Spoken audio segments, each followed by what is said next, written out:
Greetings to everybody out there in the No DQ galaxy and beyond. Welcome to the No DQ live recap of the 2020 WWE Clash of Champions pay-per-view event from the WWE Thunderdome in Orlando, Florida. Shout out to the chat room for tuning in live. I appreciate it, and thank you to everybody watching, whether it's live or on demand. Let's go ahead and discuss this pay-per-view. DJW with the first super chat of the evening, $5, says, there can only be one at the head of the table, Aaron. Cannot wait to get your thoughts on the end, Oos. You'll get it for sure, and thank you very much, DJ. To everybody that plans on sending in super chats, please try to stick to the topic if you can. If you want to talk about the main event, save your super chat for the end. We'll go ahead and start with the kickoff show, which wasn't what we were expecting. There were some changes to the card. Several people were not clear to compete. Nikki Cross was not able to compete. Nia Jax and Shayna Baszler were also not able to compete. As a result, WWE moved the Raw Women's Championship match, Asuka and Zelina Vega, to the main card. I'm guessing WWE did this so a women's match would be represented on the main card. And then we had the Smackdown Tag Team Titles match, Cesaro and Shinsuke Nakamura against the Lucha House Party. That was moved to the kickoff, which is fine by me. I did not really care much about the SmackDown Tag Team Titles match to begin with, so whatever, it works. We had Kalisto and Lince Dorado representing the Lucha House Party. Match was good. It's going to be good with these guys in it. It wasn't anything special, but it was a very solid kickoff match. Champions worked over Dorado for a while. Kalisto finally got the hot tag. Lucha House Party worked together. They were on the same page. The last few weeks, they've been teasing dissension, but in this match, they were working together. They hit a bunch of moonsaults on Cesaro. However, Cesaro kicked out, and then Nakamura took out Dorado by suplexing him over the barricade, and then Nakamura got back in the ring. Cesaro did the big swing to Kalisto, and Nakamura hit the Kinshasa. As Cesaro was doing the swing, that's their double team finisher, which I really like. I think it's pretty cool. And Kalisto was pinned, leading to the champions retaining. Figured this would happen. Perfectly fine kickoff match to lead into the pay-per-view. And by the way, Nia Jax went on social media and she said lies in response to WWE announcing that her and Shayna Baszler were not cleared to compete. So we'll see what that's all about. She also indicated that Shayna Baszler was pregnant. She was expecting, but Shayna responded by saying she was expecting something with the Minnesota Vikings, I believe. Something like that. I think it was a football reference. Again, I'm not the football person, so correct me if I'm wrong on that. I liked the opening video package we had for the pay-per-view. John Cena did the narration for the opening. I thought that was a nice touch. Very cool. Then we had our opening match of the pay-per-view. By the way, shout out to good old JM Jeff Meacham, who is in the chat room representing, doing some moderation. Adrian is also in the house doing the moderation. I appreciate it, guys. We kicked off the pay-per-view in a big way with the Intercontinental title ladder match. And Hab Connell with the $2 super chat says, Ricochet is more over than Drew Gulak. Hey, at least Drew Gulak had a moment on this show. I'll get to that in a few minutes. We had both championships hoisted above the ring. Sami Zayn got the upper hand early. He used the ladder on Hardy and Styles, but then Styles gained control of the match. They brawled on the outside of the ring. A lot of crazy moments in this match, as you would expect from everybody. Sami Zayn's back had a ton of welts on it. And then Styles threw a mini ladder at Zayn as Zayn was climbing up the ladder that knocked Zayn off. That was a pretty innovative spot in a ladder match. Then we had all three guys on the outside of the ring. A ladder bridge was set up between the apron and the announce table. Zayn set it up, so of course he was the one that was placed on it. Jeff Hardy climbed up this ladder on the outside, and 43-year-old Jeff Hardy did the Swanton Bomb off the top of the ladder onto Sami Zayn. That was nuts. Jeff Hardy is crazy, but we all knew that already. We knew that about Jeff Hardy, that he is a daredevil, and you would think maybe at 43 he would slow down a little bit. Nope. Jeff Hardy, just as crazy as ever. And we have 300 people watching this live right now, so thank you to everybody tuning in. If you're enjoying this video, please click on that subscribe button, turn on notifications. I'm here for Raw, for AEW Dynamite, and Smackdown every single week. We had a "This is awesome" chant, which I presume was piped in, but let's be real here. The crowd would be chanting after Jeff Hardy did a Swanton Bomb off the top of the ladder, through a ladder onto Sami Zayn. I mean, we've had fans chant "This is awesome" for far lesser things over the years. We had Sami Zayn somehow managed to get back into the match despite what happened to him. And Zayn had a bag of tricks. He had something up his sleeve. Zayn pulled out a pair of handcuffs. And get this, he handcuffed Jeff Hardy to a ladder on the outside of the ring, but not the way you would expect. He took the handcuff and put it around Hardy's earlobe. You guys remember when Randy Orton would use the screwdriver on Hardy's earlobe? That was very disturbing. And this was equally disturbing. Jeff Hardy's earlobe has taken a lot of punishment in WWE, that's for sure. Very creative spot, to say the least. So Hardy was attached to this ladder through his earlobe and the handcuffs. Back in the ring, Zayn attempted to handcuff Styles and ended up handcuffing himself to Styles to prevent Styles from climbing up and winning the match. Hardy managed to get back into the ring while carrying that ladder, and he tried to stop Sami Zayn, but Zayn was able to take care of Hardy. Zayn then unlocked his handcuff. He was attached to Styles, and he handcuffed Styles to the bottom of the ladder so Styles could not climb up. Zayn managed to climb up, get both championships. Sami Zayn is now your undisputed Intercontinental Champion. Very creative match here, although heel outsmarts the baby faces. I mean, we know AJ's an idiot. AJ got low blowed all those times from Nakamura and never put on a cup. So I expect Styles to be outsmarted. I was almost thinking Hardy would just say F it about the earlobe and just rip his ear and get back into the match. I mean, he does all these crazy things anyways, but he did not do that. Really creative match here. It's so difficult to be innovative in ladder matches because we've had so many of them over the years. It's tough to do something new that we haven't seen before, and we got several moments in this match that were unique. Hats off to everybody in this match. It totally delivered. Going in, this was the match I was, quite frankly, looking forward to the most, and it certainly delivered. Really awesome ladder match to kick off the show.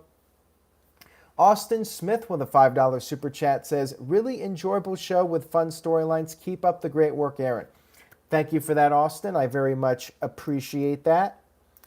Our next match of the evening was for the Raw Women's Championship. Originally, it was supposed to be on the kickoff, but it got bumped to the main card. Asuka versus Zelina Vega. By the way, Samoa Joe made his return on this show. Joe missed a couple of weeks, and I'm sure people will speculate on why, just like they'll speculate on why Nikki Cross wasn't there, why Shayna Baszler and Nia Jax were not there. Before this match, though, we had R-Truth in the referee's room, and he was dressed up like an old prospector. The gimmick, they did it on the kickoff, was that R-Truth thought this was the Gold Rush, like 1849 Gold Rush, and he was dressed up like a prospector. Anyways, we had Drew Gulak, who was warming up backstage. I guess as a WWE superstar, you should be prepared for anything. Very optimistic Drew Gulak. R-Truth got rolled up by Gulak, and Gulak is your new 24/7 champion. Whatever. We had this match. Vega worked over Asuka's arm to get some heat and make us think perhaps there's a chance Asuka could lose the title, but of course not. After a couple of near falls, Asuka got the Asuka lock on and picked up the victory. It was a Raw match. It's a totally average match that you would see on Monday Night Raw. It was probably what it was designed to be on the kickoff. I mean, nothing special at all, and I'd probably say the Smackdown Tag Team Titles match was a better match, but this was okay. After the match, Asuka gave Vega some props, said she's like a firecracker, she's small but dangerous. Asuka then tried to shake hands with Vega, show her some respect. Vega responded by attacking Asuka and saying that this is not over. And that's how the cookie crumbles in WWE. We always get the rematches, and I'm guessing it's going to be Vega and Asuka again, probably 3 or 4 times for the championship before it's all said and done. And that's just another day in the world of WWE. Next up, we had the United States Championship match. Bobby Lashley versus Apollo Crews. Again, a Raw match. Very little build to this. I mean, the main storyline has been Cedric Alexander. By the way, I do not think he was there on this show. I think MVP came out, Shelton Benjamin came out but went to the back. I don't believe, correct me if I'm wrong, I don't believe we saw Cedric Alexander. I don't know what that means. Again, standard match here. Ricochet was on the outside in the corner of Apollo, and MVP was out there. He was trash-talking Crews. Crews made a comeback, hit a frog splash off the top. Lashley kicked out. Lashley recovered, won with the Hurt Lock. Again, not a whole lot to say about it. It was just your average Raw match for the U.S. title. Lashley looked good, as Michael Gonzalez said. Pretty much all there was to this, making Lashley look good. And it did. So in that regard, it was a success, I suppose. We had the Raw Tag Team title match. The Street Profits versus Andrade and Angel Garza for the 565th time. And even before the match, they showed a clip from Raw Talk where the Profits basically gloated about how many times they've beaten Andrade and Garza over the past several months. Heels had the advantage for a while. There was a "We Want the Smoke" chant, which was probably dubbed in. I mean, from what I've heard, they use some of the audio from the Thunderdome crowd, but there's no way that the fans can really sync up when they're watching at home. So I'm guessing all the chants you hear are piped in from previous shows. Ford was able to make a comeback, and he tagged in Dawkins. Dawkins cleaned house for a while. Ford tagged back in, got a near fall with a Spanish fly off the top. And then later in the match, Dawkins tagged back in. Dawkins hit the anointment, which Andrade kicked out of. And Tom Phillips even made the call that it was a kick out. However, The referee counted 3 anyways and called for the bell. Street Profits music played. Now, apparently what happened here was Andrade got hurt, and they decided to call an audible and go straight to a finish, but it looks like Dawkins and Andrade were not notified of this, and the referee just counted 3, and that was the end of it. So, unfortunate ending to this match, with Garza apparently being hurt and the finish being a mess. Match itself, again, was a Raw match. Nothing too special about it. Harold Warren with a $5 super chat. Thank you for that, Harold. I appreciate it. He says, the tag team in the WWE is a hot mess. Yeah, and this did not help matters. And again, if Andrade and Garza were maybe scheduled to win the titles, who knows what was the actual finish here, but it made Andrade and Garza look pretty bad here in defeat, especially Andrade when he clearly kicked out. I suppose if Garza's okay, they'll have an excuse for yet another rematch. I just don't think this really did Andrade and Garza any favors here, the way this all went down. DJW with the $2 super chat says, Hurt Business should be the tag team champions soon. I agree, and I've said this before. I think you should build up Rey Mysterio and Dominic to challenge for the tag team titles, but thus you need a strong heel team.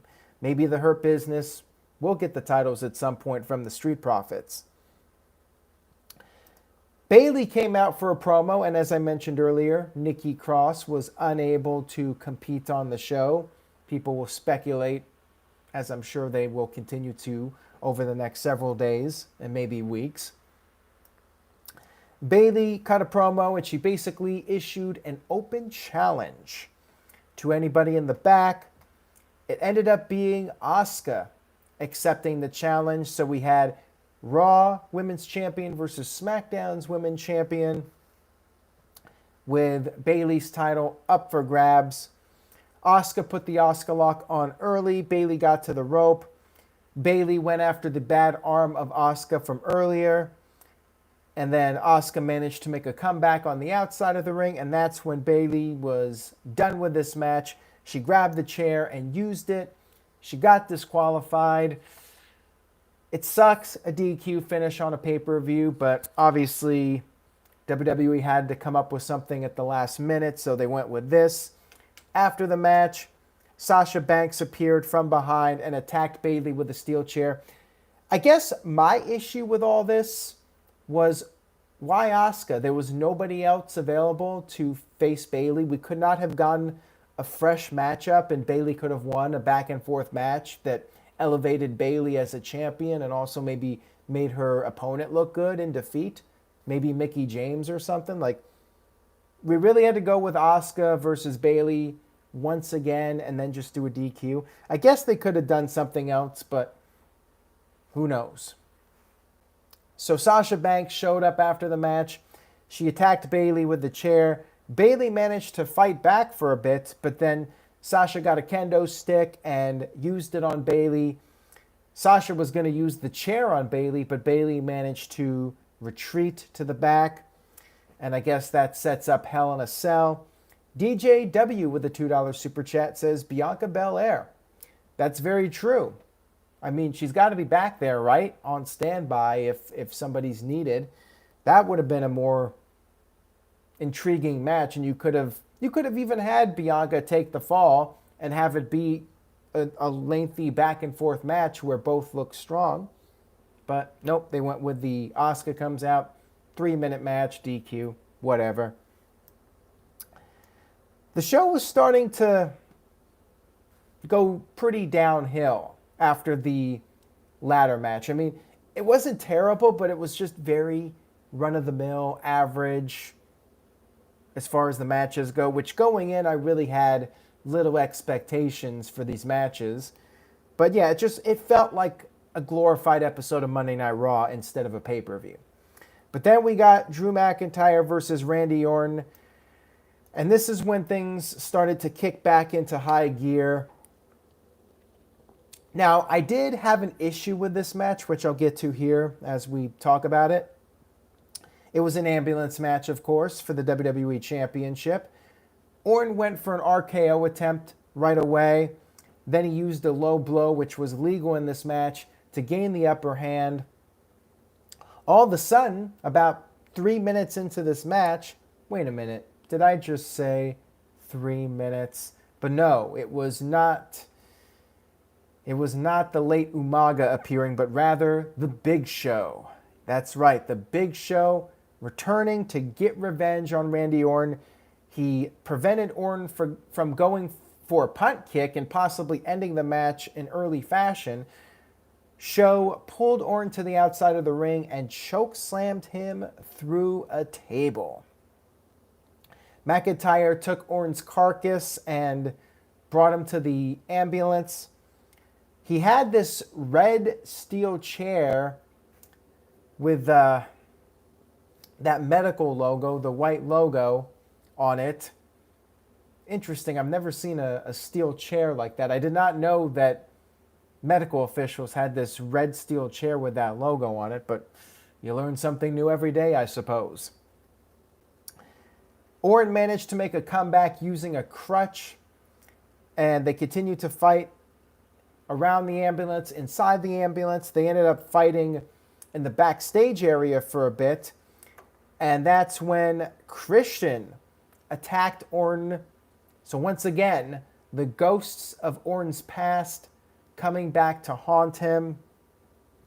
The fight continued back in the arena by the ambulance.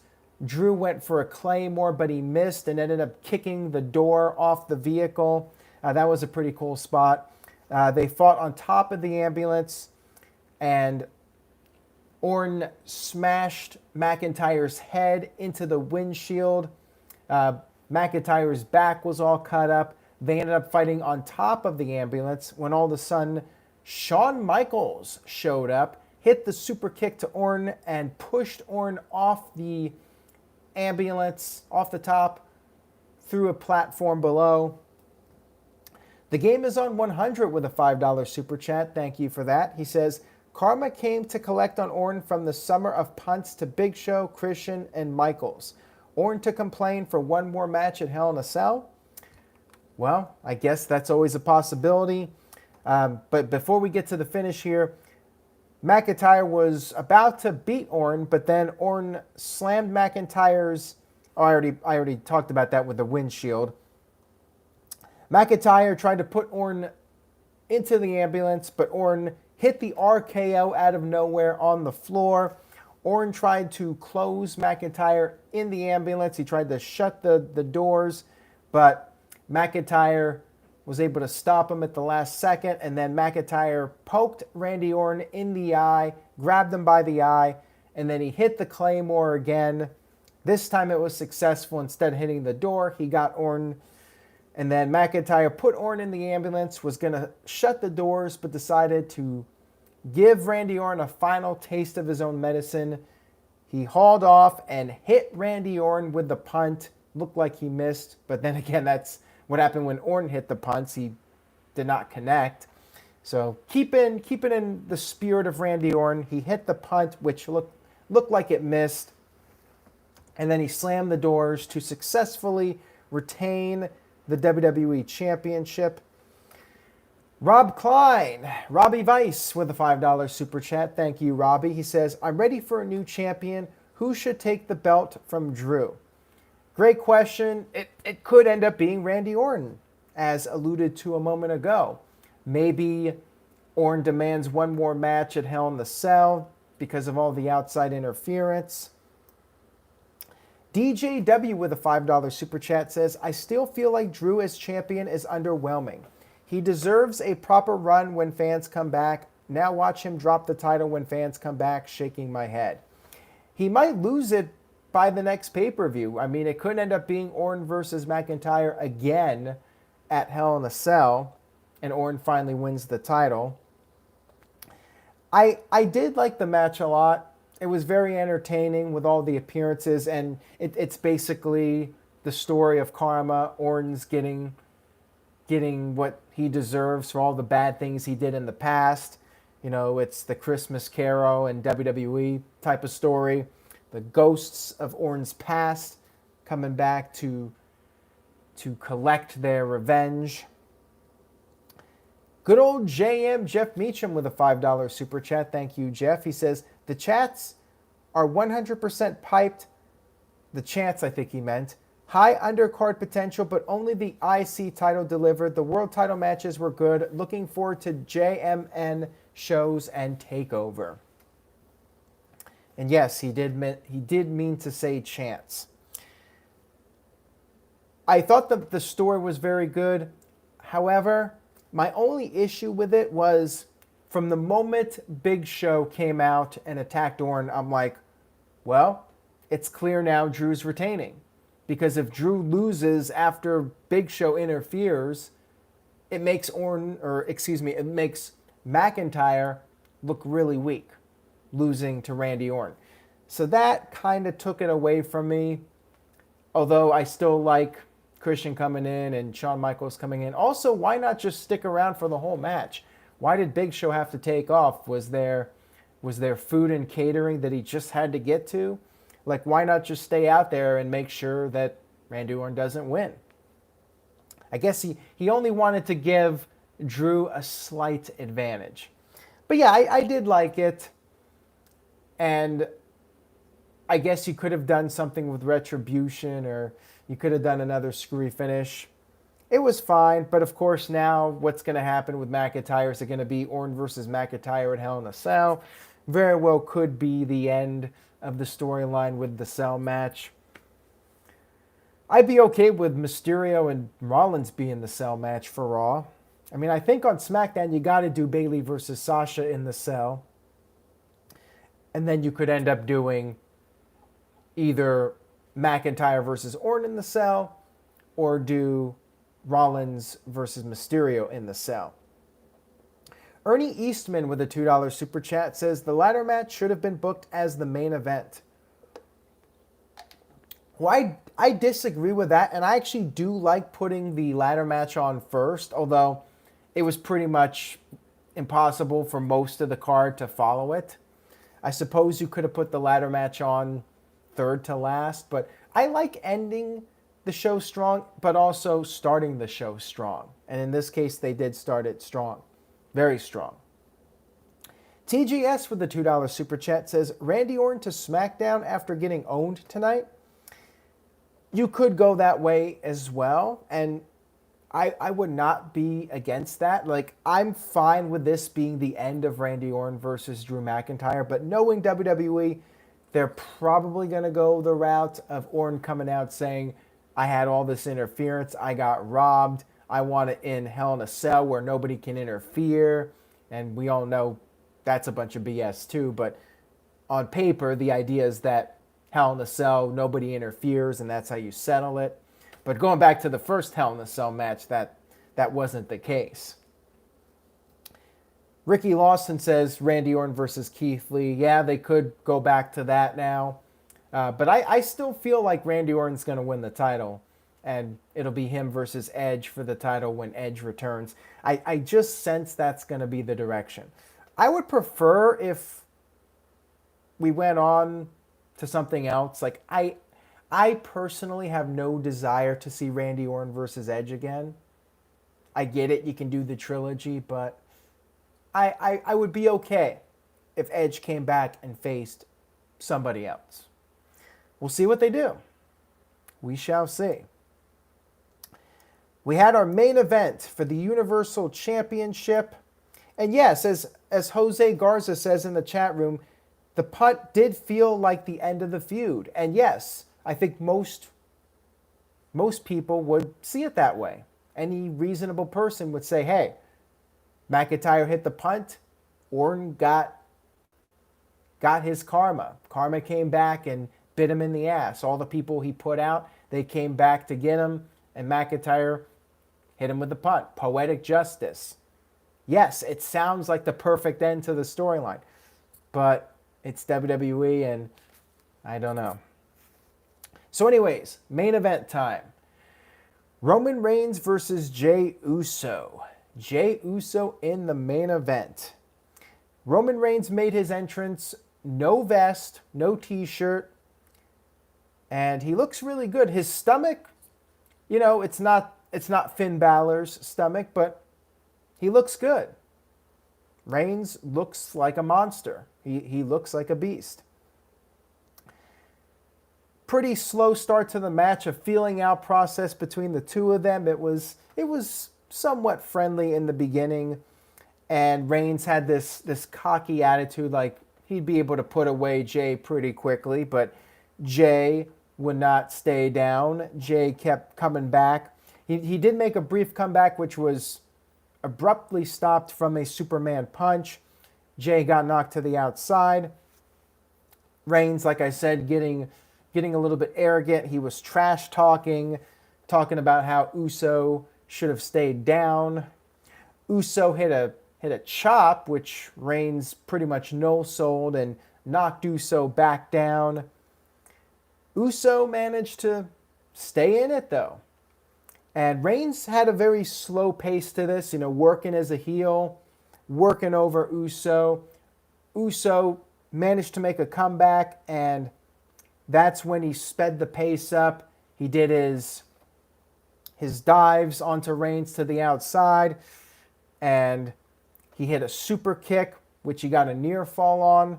Reigns came back, hit a spear, or should I say he went for a spear, which Uso countered into a pinfall, another near fall, and then Uso hit a super kick again, went up to the top, hit a big frog splash for another near fall. Reigns kicked out, or I should say he powered out with his arm, and as he was doing this, he hit Jey low. And the announcers were debating, was this an accident? When he powered out, did he just unintentionally hit Jey low, or was he in trouble and he did that on purpose? I really liked this a lot with this low blow here. In Zumasa We Trust with a $5 super chat, thank you for that, says, I do not mind forking over some coin for Virtue to tell me I'm the tribal chief and head of the table. Well, I'm not Virtue, but I'll say on behalf of Virtue, Zumasa We Trust, you are the tribal chief and head of the No DQ chat room table for now. TJS with a $2 super chat says, read this later, this match should have had blood in it. Well, I already said it. There was no blood in this match. I was okay with it not having blood. I will say that. So anyways, Reigns hit a spear after the low blow. He did not go for the cover. Reigns said he wasn't ready to end the match just yet. And there was a lot of dialogue in this match, which was very audible. The dialogue was great. The dialogue really added to the in-ring action and helped with the story of the match. Reigns was basically ordering Jimmy to call him the chief. Jimmy refused to do so. Reigns hit a second spear and once again ordered Jey to refer to him as the chief. Uso was like, not today, which angered Reigns, and he snapped. He started repeatedly punching Jey. The referee was trying to get Reigns off of him and even threatening to disqualify Reigns. Reigns basically told the referee to back off and not risk his job because you're messing with the wrong person here. Reigns said he has business to take care of. The referee kind of backed up, not sure what to do. Reigns once again told Jey, to acknowledge him. Reigns kept punching him repeatedly. And that's when Jimmy, I just mentioned Jimmy by mistake, but Jimmy did show up. Jimmy, who is currently injured, out of action, hobbled to the ringside area, with a towel. And he wanted to throw the towel in to stop the match, but Jay refused. Jay was like, let Roman do what he has to do. Reigns continued to throw in punches, and Jimmy finally had enough. He threw in the towel. The bell rang. Reigns was the winner. Jimmy got in the ring, and he said, Roman, you're the chief. You're the man. Just chill out. Graves, on the commentary, said that if Reigns would do something like this to his cousin, what will he do to everybody else? I love that line at the end from Corey Graves. Perfect. This match was brilliant. Absolutely brilliant. DJW with the $2 super chat says, Roman told Charles Robinson, I'll get you fired, LOL. Exactly. And Charles took it seriously, and he kind of backed off here, not sure what to do. DJW with a $20 super chat. Thank you so much, DJ. I really appreciate it. He says, I'm usually not a fan of the towel being thrown in to end a match, but it was totally appropriate here. The psychology of the match was perfect. I was wondering when Jimmy would get involved. Now there's a cliffhanger for Smackdown. Absolutely. I agree with that 100%. The towel was a perfect way to end this match rather than Reigns just pinning him. And D. Martin 5th with a $5 super chat. Thank you so much for that. Says, throwing in the towel was reminiscent of Iron Sheik versus Bob Backlund and Bret Hart versus Bob Backlund. Yes, and both of those matches were very memorable for the towel being thrown in. I love that Survivor Series match with Owen Hart tricking his own mother to throw in the towel. That was beautiful. And this was beautiful too. This match, it was predictable. I mean, we all knew the outcome. We all knew Roman was going to win. Jay was going to get destroyed. But the way we got to it, it could not have been done any better. Heb Connor with a $5 super chat says, I liked it a lot even though they were trying to recreate Rocky IV. Well, in Rocky IV, somebody actually died. And nobody died here, but still, it might have been going down that route if it wasn't for Jimmy throwing in the towel at the end. Chris Manley, 1994, with a €5 super chat. Thank you so much. I appreciate it.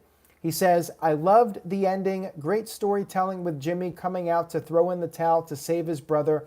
All hail the tribal chief. Absolutely.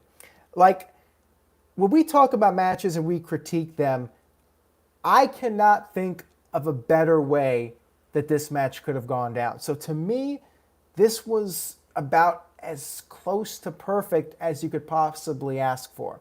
As far as what they were doing and what they were setting out to accomplish, I mean, this was a total home run. This has to be a 5-star match. As far as getting Roman Reigns over as this vicious, relentless heel, they could not have done a better job. I mean, this was money. The only thing I wish we had, and it's not WWE's fault, if this had a crowd, man, it would have been so great. Although I also wonder if the fans would ruin it with their dumb chances or start cheering Reigns or whatever. Like, in a way, maybe this was better to not have a live crowd there in the arena. Da Boy Fernando with a $5 super chat says, honestly, Reigns versus Rock sounds like an amazing main event for WrestleMania. Oh, for sure. And if The Rock is available and they can do it with a crowd, like, that is a money match for WrestleMania. They keep it going with Reigns right now. That is big money. And you could still do a lot of matches with Reigns leading up to that. I mean, you can do Reigns versus The Fiend. You can do Reigns versus Daniel Bryan. There's so much we can get with this Roman Reigns character now. So many matches that we've seen before. We've seen Reigns versus Bryan. We've seen Reigns versus Wyatt. And now it's going to be fresh with this flip of Reigns' character. DJW with a $5 super chat says, now it makes sense for Rock versus Roman. He can disrupt the family by destroying both Usos. Absolutely, and Reigns calling himself the tribal chief. But there's one guy he's forgotten about, and that's The Rock. And The Rock's going to come back for revenge on behalf of the family. So yes, they absolutely have a perfect storyline here if The Rock comes back for WrestleMania. Alex Solis with a $5 super chat. Thank you for that, Alex. Or Axel, I should say. My apologies. Axel, it's a little bit late here, and also my eyes are not the best. He says, do you think Roman Reigns is getting drafted to Raw? Good question there. It could happen, but you have to keep in mind the SmackDown TV deal is more important to WWE at this stage of the game. The money that they're getting from Fox, I don't think WWE wants to jeopardize the deal with Fox. I think because of that, Reigns will stay on SmackDown. That's just my gut feeling. And Jose Garza says The Rock would come back for his family. Absolutely. And you guys got to keep in mind, we got a pandemic right now, and WWE is on a decline. Even with Reigns coming back, the numbers for SmackDown have gone up a little bit, but it has been in a decline. And whenever fans do return, first quarter 2021, maybe a little bit later, whenever that time comes, WWE is going to need something big to bring the people back. And Rock versus Roman Reigns, I mean, that's a pretty damn strong way to get fans in the habit of watching WWE programming again. And you know The Rock will do it. The Rock will do whatever it takes to help Vince. You know, if Vince McMahon needs help, The Rock's going to be there for him. And I know the big guns are going to come back. Cena, The Rock, maybe somebody else if WWE can bring in the big bucks. I mean, CM Punk is who I'm referring to. Never say never, of course, but that would be a great way to get fans coming back, to bring those people into the fold again. And Wonka TV says, what about Melina? Yeah, Melina too, you know. Bring back some of those old school fans, you know. Hamp Kana with a $5 super chat. Thank you for that, Hamp. Says, one segment could be Rikishi getting involved and having a confrontation with Roman Reigns.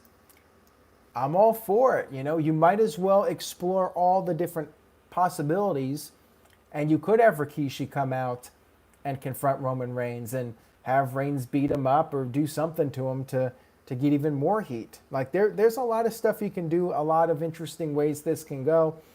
But yeah, I think you got to keep Reigns on SmackDown if you're going to do Reigns versus The Fiend and Reigns versus Bryan.